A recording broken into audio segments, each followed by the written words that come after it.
नीटचा paper leak झाला, आता पुढे काय करायचं? तर मित्रांनो लक्षात घ्या, जे झालंय, झालंय. त्याच्याविषयी खूप काही चर्चा, वादविवाद करणारे लोकं ते मीडियावर तुम्हाला भेटतील. त्यांना जे करायचंय करू द्या.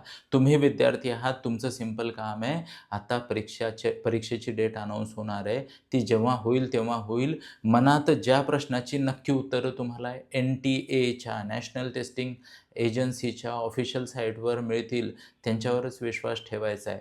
त्यामुळं दिवसाला एकदा NTAची साईट चेक करा. नाहीतरी काय वेगवेगळ्या माध्यमातून तुम्हाला माहिती मिळणारच आहे. पण सध्या शोक करण्याची वेळ नाही आहे. सध्या शोक करण्याची वेळ नाही आहे. तुम्हाला यश प्राप्त करायचं आहे आणि यश प्राप्त करण्यासाठी तुम्हाला काय करायला पाहिजे?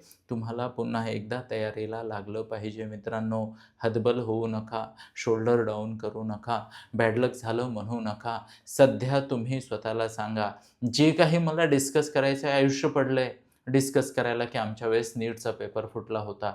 पण सध्याची वेळ आहे, हिची एक्झाम होणार आहे. त्यासाठी स्वतःची मानसिक तयारी करणे, अभ्यास करणे, रिव्हिजन करणे, फोकस करणे, मेडिटेशन करा, पॉझिटिव्ह अफर्मेशन करा. स्वतःला सांगा, जो भी होता है अच्छे के लिए होता है. कधी-कधी असं नाही होत, पण तरीही स्वतःला सांगा, स्वतःला पॉझिटिव्ह बेनिफिट ऑफ डाऊट द्या. निगेटिव्हिटीपासून दूर राहा आणि पुन्हा फोकस होऊन परीक्षा द्या. All the best to all of you. जय श्री कृष्ण.